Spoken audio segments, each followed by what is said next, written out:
Chapitre 10. Au bal masqué. L'enveloppe, toute maculée de boue, ne portait aucun timbre. Pour remettre à monsieur le vicomte Raoul de Chagny et l'adresse au crayon. Ceci avait été certainement jeté dans l'espoir qu'un passant ramasserait le billet et l'apporterait à domicile. Ce qui était arrivé. Le billet avait été trouvé sur un trottoir de la place de l'Opéra. Raoul le relut avec fièvre. Il ne lui en fallait pas davantage pour renaître à l'espoir. La sombre image qu'il s'était faite un instant d'une Christine oublieuse de ses devoirs envers elle-même fit place à la première imagination qu'il avait eue d'une malheureuse enfant innocente, victime d'une imprudence et de sa trop grande sensibilité. Jusqu'à quel point, à cette heure, était-elle vraiment victime? De qui était-elle prisonnière? Dans quel gouffre l'avait-on entraînée? Il se le demandait avec une bien cruelle angoisse. Mais cette douleur même lui paraissait supportable à côté du délire où le mettait l'idée d'une Christine hypocrite et menteuse. Que s'était-il passé? Quelle influence avait-elle subie? Quel monstre l'avait ravie? Et avec quelles armes? Avec quelles armes donc, si ce n'était celle de la musique? Oui, plus il y songeait, plus il se persuadait que c'était de ce côté qu'il découvrirait la vérité. Avait-il oublié le ton dont à Pérouse, elle lui avait appris qu'elle avait reçu la visite de l'envoyé céleste? Et l'histoire même de Christine, dans ces derniers temps, ne devait-elle point l'aider à éclairer les ténèbres où il se débattait? Avait-il ignoré le désespoir qui s'était emparé d'elle après la mort de son père et le dégoût qu'elle avait eu alors de toutes les choses de la vie, même de son art? Au conservatoire, elle avait passé comme une pauvre machine chantante, dépourvue d'âme. Et, tout à coup, elle s'était réveillée, comme sous le souffle d'une intervention divine.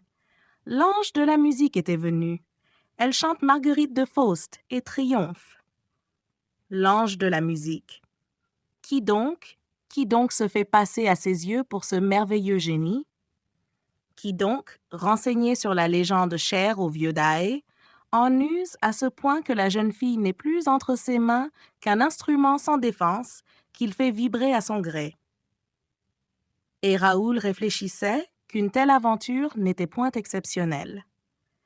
Il se rappelait ce qui était arrivé à la princesse Belmont, qui venait de perdre son mari et dont le désespoir était devenu de la stupeur. Depuis un mois, la princesse ne pouvait ni parler ni pleurer. Cette inertie physique et morale allait s'aggravant tous les jours, et l'affaiblissement de la raison amenait peu à peu l'anéantissement de la vie.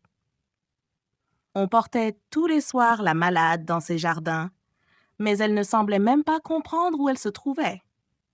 Raff, le plus grand chanteur de l'Allemagne, qui passait à Naples, voulut visiter ces jardins, renommés pour leur beauté.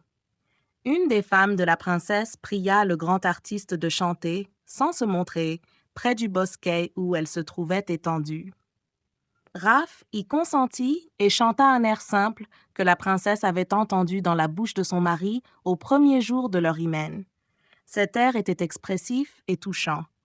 La mélodie, les paroles, la voix admirable de l'artiste, tout se réunit pour remuer profondément l'âme de la princesse. Les larmes lui jaillirent des yeux. Elle pleura, fut sauvée et resta persuadée que son époux, ce soir-là, était descendu du ciel pour lui chanter l'air d'autrefois. Oui, ce soir-là. Un soir, pensait maintenant Raoul, un unique soir. Mais cette belle imagination n'eut point tenu devant une expérience répétée. Elle eut bien fini par découvrir Raff, derrière son bosquet, l'idéale et dolente princesse de Belmont, si elle y était revenue tous les soirs, pendant 3 mois. L'ange de la musique, pendant 3 mois, avait donné des leçons à Christine. Ah, c'était un professeur ponctuel, et maintenant il la promenait au bois. De ses doigts crispés, glissés sur sa poitrine, où battait son cœur jaloux, Raoul se déchirait la chair. Inexpérimenté, il se demandait maintenant avec terreur à quel jeu la demoiselle le conviait pour une prochaine mascarade. Et jusqu'à quel point une fille d'opéra peut se moquer d'un bon jeune homme tout neuf à l'amour. Quelle misère! Ainsi la pensée de Raoul allait-elle aux extrêmes. Il ne savait plus s'il devait plaindre Christine ou la maudire. Et, tour à tour, il la plaignait et la maudissait. À tout hasard, cependant, il se munit d'un domino blanc. Enfin, l'heure du rendez-vous arriva. Le visage couvert d'un loup garni d'une longue et épaisse dentelle, tout empierroté de blanc, le vicomte se prouva bien ridicule d'avoir endossé ce costume des mascarades romantiques. Un homme du monde ne se déguisait pas pour aller au bal de l'opéra. Il eût fait sourire. Une pensée consolait le vicomte. C'était qu'on ne le reconnaîtrait certes pas. Et puis, ce costume et ce loup avaient un autre avantage. Raoul allait pouvoir se promener là-dedans comme chez lui, tout seul, avec le désarroi de son âme et la tristesse de son cœur. Il n'aurait point besoin de feindre, il lui serait superflu de composer un masque pour son visage. Il l'avait. Ce bal était une fête exceptionnelle, donnée avant les jours gras, en l'honneur de l'anniversaire de la naissance d'un illustre dessinateur des liesses d'antan, d'un émule de Gavarnie, dont le crayon avait immortalisé les chicards et la descente de la courtille. Aussi devait-il avoir un aspect beaucoup plus gai, plus bruyant, plus bohème que l'ordinaire des bals masqués. De nombreux artistes s'y étaient donné rendez-vous, suivis de toute une clientèle de modèles et de rapins qui, vers minuit, commençaient de mener grand tapage. Raoul monta le grand escalier à minuit moins 5, ne s'attarda en aucune sorte à considérer autour de lui le spectacle des costumes multicolores s'étalant au long des degrés de marbre dans l'un des plus somptueux décors du monde, ne se laissa entreprendre par aucun masque facétieux, ne répondit à aucune plaisanterie et secoua la familiarité entreprenante de plusieurs couples déjà trop gais. Ayant traversé le grand foyer et échappé à une farandole qui, un moment, l'avait emprisonné, il pénétra enfin dans le salon que le billet de Christine lui avait indiqué. Là, dans ce petit espace, il y avait un monde fou, car c'était là le carrefour où se rencontraient tous ceux qui allaient souper à la rotonde ou qui revenaient de prendre une coupe de champagne. Le tumulte y était ardent et joyeux. Raoul pensa que Christine avait, pour leur mystérieux rendez-vous, préféré cette cohue à quelque coin isolé. On y était, sous le masque, plus dissimulé. Il s'accota à la porte et attendit. Il n'attendit point longtemps. Un domino noir passa, qui lui serra rapidement le bout des doigts. Il comprit que c'était elle. Il suivit. « C'est vous, Christine ?» demanda-t-il entre ses dents.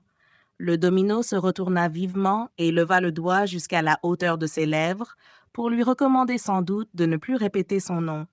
Raoul continua de suivre en silence. Il avait peur de la perdre, après l'avoir si étrangement retrouvée. Il ne sentait plus de haine contre elle. Il ne doutait même plus qu'elle dût n'avoir rien à se reprocher, si bizarre et inexplicable qu'apparut sa conduite. Il était prêt à toutes les mansuétudes, à tous les pardons, à toutes les lâchetés. Il aimait. Et certainement, on allait lui expliquer très naturellement, tout à l'heure, la raison d'une absence aussi singulière. Le domino noir, de temps en temps, se retournait pour voir s'il était toujours suivi du domino blanc. Comme Raoul retraversait ainsi, derrière son guide, le grand foyer du public, il ne put faire autrement que de remarquer parmi toutes les cohues, une cohue. Parmi tous les groupes s'essayant aux plus folles extravagances, un groupe qui se pressait autour d'un personnage dont le déguisement, l'allure originale, l'aspect macabre faisaient sensation. Ce personnage était vêtu tout d'écarlate, avec un immense chapeau à plumes sur une tête de mort. Ah, la belle imitation de tête de mort que c'était là. Les rapins autour de lui faisaient un grand succès, le félicitaient.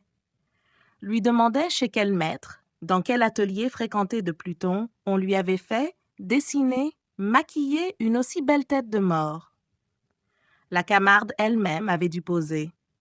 L'homme à la tête de mort, au chapeau à plumes et aux vêtements écarlates, traînait derrière lui un immense manteau de velours rouge dont la flamme s'allongeait royalement sur le parquet. Et sur ce manteau, on avait brodé en lettres d'or une phrase que chacun lisait et répétait tout haut. « Ne me touchez pas, je suis la mort rouge qui passe. » Et quelqu'un voulut le toucher. Mais une main de squelette, sortie d'une manche de pourpre, saisit brutalement le poignet de l'imprudent, et celui-ci, ayant senti l'emprise des osselets, l'étreinte forcenée de la mort, qui semblait ne devoir plus le lâcher jamais, poussa un cri de douleur et d'épouvante. La mort rouge lui ayant enfin rendu la liberté, il s'enfuit comme un fou au milieu des quolibets. C'est à ce moment que Raoul croisa le funèbre personnage qui, justement, venait de se tourner de son côté. Et il fut sur le point de laisser échapper un cri « La tête de mort de Perros-Guirec !» Il l'avait reconnu. Il voulut se précipiter, oubliant Christine, mais le domino noir, qui paraissait en proie, lui aussi, à un étrange émoi, lui avait pris le bras et l'entraînait. L'entraînait loin du foyer, hors de cette foule démoniaque où passait la mort rouge. À chaque instant, le domino noir se retournait et il lui sembla sans doute, par 2 fois, apercevoir quelque chose qui l'épouvantait, car il précipita encore sa marche et celle de Raoul comme s'ils étaient poursuivis. Ainsi montèrent-ils 2 étages. Là, les escaliers, les couloirs étaient à peu près déserts. Le domino noir poussa la porte d'une loge et fit signe au domino blanc d'y pénétrer derrière lui. Christine, car c'était bien elle, il put encore la reconnaître à sa voix, Christine ferma aussitôt sur lui la porte de la loge en lui recommandant à voix basse de rester dans la partie arrière de cette loge et de ne se point montrer. Raoul retira son masque. Christine garda le sien. Et comme le jeune homme allait prier la chanteuse de s'en défaire, il fut tout à fait étonné de la voir se pencher contre la cloison et écouter attentivement ce qui se passait à côté. Puis elle entr'ouvrit la porte et regarda dans le couloir, en disant à voix basse « Il doit être monté au-dessus, dans la loge des aveugles. » Soudain, elle s'écria « Il redescend !» Elle voulut refermer la porte, mais Raoul s'y opposa, car il avait vu sur la marche la plus élevée de l'escalier qui montait à l'étage supérieur se poser un pied rouge, et puis un autre, et lentement, majestueusement, descendit tout le vêtement écarlate de la mort rouge. Et il revit la tête de mort de Perros-Guirec. « C'est lui !» s'écria-t-il. « Cette fois, il ne m'échappera pas. » Mais Christine avait refermé la porte dans le moment que Raoul s'élançait. Il voulut l'écarter de son chemin. « Qui donc, lui ?» demanda-t-elle d'une voix toute changée. « Qui donc ne vous échappera pas ?» Brutalement, Raoul essaya de vaincre la résistance de la jeune fille, mais elle le repoussait avec une force inattendue. Il comprit ou crut comprendre et devint furieux tout de suite. « Qui donc ?» fit-il avec rage. Mais lui, l'homme qui se dissimule sous cette hideuse image mortuaire, le mauvais génie du cimetière de Perros, la mort rouge. Enfin, votre ami, madame, votre ange de la musique. Mais je lui arracherai son masque du visage, comme j'arracherai le mien, et nous nous regarderons, cette fois face à face, sans voile et sans mensonge, et je saurai qui vous aimez et qui vous aime. » Il éclata d'un rire insensé, pendant que Christine, derrière son loup, faisait entendre un douloureux gémissement. Elle étendit d'un geste tragique ses 2 bras, qui mirent une barrière de chair blanche sur la porte. « Au nom de notre amour, Raoul, vous ne passerez pas. » Il s'arrêta. Qu'avait-elle dit? Au nom de leur amour? Mais jamais, jamais encore, elle ne lui avait dit qu'elle l'aimait. Et cependant, les occasions ne lui avaient pas manqué. Elle l'avait vu déjà assez malheureux, en larmes devant elle, implorant une bonne parole d'espoir qui n'était pas venue. Elle l'avait vu malade, quasi mort de terreur et de froid après la nuit du cimetière de Perros. Était-elle seulement restée à ses côtés dans le moment qu'il avait le plus besoin de ses soins? Non, elle s'était enfuie. Et elle disait qu'elle l'aimait. Elle parlait au nom de leur amour. Allons donc. Elle n'avait d'autre but que de le retarder quelques secondes. Il fallait laisser le temps à la mort rouge de s'échapper. Leur amour? Elle mentait. Et il le lui dit avec un accent de haine enfantine.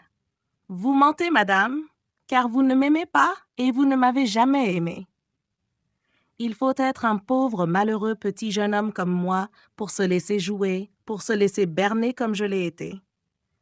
Pourquoi donc, par votre attitude, par la joie de votre regard, par votre silence même, m'avoir, lors de notre première entrevue à Péros, permis tous les espoirs? Tous les honnêtes espoirs, madame, car je suis un honnête homme, et je vous croyais une honnête femme, quand vous n'aviez que l'intention de vous moquer de moi. Hélas, vous vous êtes moqué de tout le monde. Vous avez honteusement abusé du cœur candide de votre bienfaitrice elle-même, qui continue cependant de croire à votre sincérité quand vous vous promenez au bal de l'opéra avec la mort rouge. Je vous méprise. Et il pleura. Elle le laissait l'injurier. Elle ne pensait qu'à une chose, le retenir. Vous me demanderez un jour pardon de toutes ces vilaines paroles, Raoul, et je vous pardonnerai. Il secoua la tête. Non, vous m'aviez rendu fou. Quand je pense que moi, je n'avais plus qu'un but dans la vie, donner mon nom à une fille d'opéra. Raoul, malheureux, j'en mourais de honte. Vivez, mon ami, fit la voix grave et altérée de Christine, et adieu. Adieu, Raoul. Le jeune homme s'avança, d'un pas chancelant. Il osa encore un sarcasme. Oh, vous me permettrez bien de venir encore vous applaudir de temps en temps. Je ne chanterai plus, Raoul, vraiment, ajouta-t-il avec plus d'ironie encore. On vous crée des loisirs. Mes compliments. Mais on se reverra au bois un de ces soirs. Ni au bois, ni ailleurs, Raoul, vous ne me verrez plus. Pourrait-on savoir au moins à quelles ténèbres vous retournerez? Pour quel enfer repartez-vous, mystérieuse madame? Ou pour quel paradis? J'étais venu pour vous le dire, mon ami, mais je ne peux plus rien vous dire. Vous ne me croiriez pas? Vous avez perdu foi en moi, Raoul? C'est fini? Elle dit ce « c'est fini » sur un ton si désespéré que le jeune homme en tressaillit et que le remords de sa cruauté commença de lui troubler l'âme. « Mais enfin, s'écria-t-il, nous direz-vous ce que signifie tout ceci? Vous êtes libre, sans entrave. Vous vous promenez dans la ville. Vous revêtez un domino pour courir le bal. Pourquoi ne rentrez-vous pas chez vous? Qu'avez-vous fait depuis 15 jours? Qu'est-ce que c'est que cette histoire de l'ange de la musique que vous avez racontée à la maman Valerius? Quelqu'un a pu vous tromper, abuser de votre crédulité? J'en ai été moi-même le témoin à Péros, mais maintenant, vous savez à quoi vous en tenir. Vous m'apparaissez fort sensée, Christine. Vous savez ce que vous faites. Et cependant, la maman Valerius continue à vous attendre en invoquant votre bon génie. Expliquez-vous, Christine, je vous en prie. D'autres, ils y seraient trompés. Qu'est-ce que c'est que cette comédie? Christine, simplement, ôta son masque et dit « C'est une tragédie, mon ami. » Raoul vit alors son visage et ne put retenir une exclamation de surprise et d'effroi. Les fraîches couleurs d'autrefois avaient disparu. Une pâleur mortelle s'étendait sur ces traits qu'il avait connus si charmants et si doux, reflet de la grâce paisible et de la conscience sans combat. Comme ils étaient tourmentés maintenant. Le sillon de la douleur les avait impitoyablement creusés, et les beaux yeux clairs de Christine, autrefois limpides comme les lacs qui servaient Dieu à la petite Lotte, apparaissaient ce soir d'une profondeur obscure, mystérieuse et insondable, et tout cerné d'une ombre effroyablement triste. « Mon ami, gémit-il en tendant les bras, vous m'avez promis de me pardonner. »« Peut-être un jour, » fit-elle en remettant son masque, et elle s'en alla, lui défendant de la suivre d'un geste qui le chassait. Il voulut s'élancer derrière elle, mais elle se retourna et répéta avec une telle autorité souveraine son geste d'adieu qu'il n'osa plus faire un pas. Il la regarda s'éloigner. Et puis, il descendit à son tour dans la foule, ne sachant point précisément ce qu'il faisait, les tempes battantes, le cœur déchiré, et il demanda, dans la salle qu'il traversait, si l'on n'avait point vu passer la mort rouge. On lui disait « Qui est cette mort rouge ?» Il répondait « C'est un monsieur déguisé avec une tête de mort et en grand manteau rouge. » On lui dit partout qu'elle venait de passer, la mort rouge, traînant son royal manteau, mais il ne la rencontra nulle part, et il retourna, vers 2 heures du matin, dans le couloir qui, derrière la scène, conduisait à la loge de Christine Daae. Ses pas l'avaient conduit dans ce lieu où il avait commencé de souffrir. Il heurta à la porte. On ne lui répondit pas. Il entra comme il était entré, alors qu'il cherchait partout la voix d'homme. La loge était déserte. Un bec de gaz brûlait en veilleuse. Sur un petit bureau, il y avait du papier à lettres. Il pensa à écrire à Christine, mais des pas se firent entendre dans le corridor. Il n'eut que le temps de se cacher dans le boudoir, qui était séparé de la loge par un simple rideau. Une main poussait la porte de la loge. C'était Christine. Il retint sa respiration. Il voulait voir, il voulait savoir. Quelque chose lui disait qu'il allait assister à une partie du mystère et qu'il allait commencer à comprendre peut-être. Christine entra, retira son masque d'un geste las et le jeta sur la table. Elle soupira, laissa tomber sa belle tête entre ses mains. À quoi pensait-elle? À Raoul? Non, car Raoul l'entendit murmurer « Pauvre Éric !» Il crut d'abord avoir mal entendu.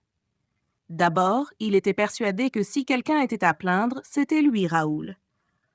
Quoi de plus naturel, après ce qui venait de se passer entre eux, qu'elle dit dans un soupir « Pauvre Raoul !» Mais elle répéta en secouant la tête « Pauvre Éric !» Qu'est-ce que cet Éric venait faire dans les soupirs de Christine, et pourquoi la petite fée du Nord plaignait-elle Éric quand Raoul était si malheureux? Christine se mit à écrire, posément, tranquillement, si pacifiquement, que Raoul, qui tremblait encore du drame qui les séparait, en fut singulièrement et fâcheusement impressionné. « Que de sang-froid !» se dit-il.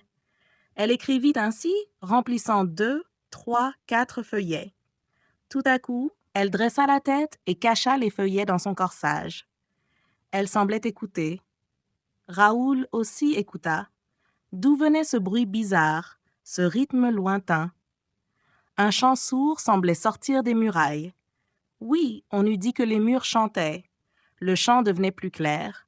Les paroles étaient intelligibles. On distingua une voix, une très belle et très douce et très captivante voix. Mais tant de douceur restait cependant mal, et ainsi pouvait-on juger que cette voix n'appartenait point à une femme. La voix s'approchait toujours. Elle dépassa la muraille. Elle arriva. Et la voix, maintenant, était dans la pièce, devant Christine. Christine se leva et parla à la voix comme si elle eût parlé à quelqu'un qui se fût tenu à ses côtés. « Me voici, Éric, dit-elle, je suis prête. »« C'est vous qui êtes en retard, mon ami. » Raoul, qui regardait prudemment derrière son rideau, n'en pouvait croire ses yeux, qui ne lui montraient rien. La physionomie de Christine s'éclaira.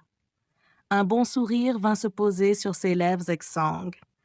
Un sourire comme en ont les convalescents quand ils commencent à espérer que le mal qui les a frappés ne les emportera pas. La voix sans corps se reprit à chanter, et certainement Raoul n'avait encore rien entendu au monde. Comme voix unissant, dans le même temps, avec le même souffle, les extrêmes. De plus largement et héroïquement suave, de plus victorieusement insidieux, de plus délicat dans la force, de plus fort dans la délicatesse, enfin de plus irrésistiblement triomphant. Il y avait là des accents définitifs qui chantaient en maître et qui devaient certainement, par la seule vertu de leur audition, faire naître des accents élevés chez les mortels qui sentent, aiment et traduisent la musique. Il y avait là une source tranquille et pure d'harmonie à laquelle les fidèles pouvaient, en toute sûreté, dévotement boire, certains qu'ils étaient d'y boire la grâce musicienne. Et leur art, du coup, ayant touché le divin, en était transfiguré. Raoul écoutait cette voix avec fièvre, et il commençait à comprendre comment Christine Daae avait pu apparaître un soir au public stupéfait, avec des accents d'une beauté inconnue, d'une exaltation surhumaine, sans doute encore sous l'influence du mystérieux et invisible maître. Et il comprenait d'autant plus un si considérable événement en écoutant l'exceptionnelle voix que celle-ci ne chantait rien justement d'exceptionnel. Avec du limon, elle avait fait de l'azur. La banalité du vers et la facilité et la presque vulgarité populaire de la mélodie n'en apparaissaient que transformées davantage en beauté par un souffle qui les soulevait et les emportait en plein ciel sur les ailes de la passion. Car cette voix angélique glorifiait un hymne païen. Cette voix chantait La nuit d'Hyménée de Roméo et Juliette. Raoul vit Christine tendre les bras vers la voix, comme elle avait fait dans le cimetière de Péros, vers le violon invisible qui jouait la résurrection de Lazare. Rien ne pourrait rendre la passion dont la voix dit « La destinée t'enchaîne à moi sans retour ». Raoul en eut le cœur transpercé et, luttant contre le charme qui semblait lui ôter toute volonté et toute énergie, et presque toute lucidité, dans le moment qu'il lui en fallait le plus, il parvint à tirer le rideau qui le cachait, et il marcha vers Christine. Celle-ci, qui s'avançait vers le fond de la loge, dont tout le pan était occupé par une grande glace qui lui renvoyait son image, ne pouvait pas le voir, car il était tout à fait derrière elle et entièrement masqué par elle. La destinée t'enchaîne à moi sans retour. Christine marchait toujours vers son image, et son image descendait vers elle. Les deux Christines, le corps et l'image, finirent par se toucher, se confondre, et Raoul étendit le bras pour les saisir d'un coup toutes les deux. Mais par une sorte de miracle éblouissant qui le fit chanceler, Raoul fut tout à coup rejeté en arrière, pendant qu'un vent glacé lui balayait le visage. Il vit non plus 2, mais 4, 8, 20 Christines, qui tournèrent autour de lui avec une telle légèreté, qui se moquaient et qui, si rapidement s'enfuyaient, que sa main n'en put toucher aucune. Enfin, tout redevint immobile, et il se vit, lui, dans la glace. Mais Christine avait disparu. Il se précipita sur la glace. Il se heurta au mur. Personne. Et cependant, la loge résonnait encore d'un rythme lointain, passionné. La destinée t'enchaîne à moi sans retour. Ses mains pressèrent son front en sueur, tâtèrent sa chair éveillée, tâtonnèrent la pénombre, rendirent à la flamme du bec de gaz toute sa force. Il était sûr qu'il ne rêvait point. Il se trouvait au centre d'un jeu formidable, physique et moral, dont il n'avait point la clef, et qui peut-être allait le broyer. Il se faisait vaguement l'effet d'un prince aventureux qui a franchi la limite défendue d'un conte de fées et qui ne doit plus s'étonner d'être la proie des phénomènes magiques qu'il a inconsidérément bravés et déchaînés par amour. Par où? Par où Christine était-elle partie? Par où reviendrait-elle? Reviendrait-elle? Hélas, ne lui avait-elle point affirmé que tout était fini? Et la muraille ne répétait-elle point « La destinée t'enchaîne à moi sans retour ». À moi? À qui? Alors, exténué, vaincu, le cerveau vague, il s'assit à la place même qu'occupait tout à l'heure Christine. Comme elle, il laissa sa tête tomber dans ses mains. Quand il la releva, des larmes coulaient abondantes au long de son jeune visage, de vraies et lourdes larmes, comme en ont les enfants jaloux, des larmes qui pleuraient sur un malheur nullement fantastique, mais commun à tous les amants de la terre, et qu'il précisa tout haut. « Qui est cet Éric ?» dit-il.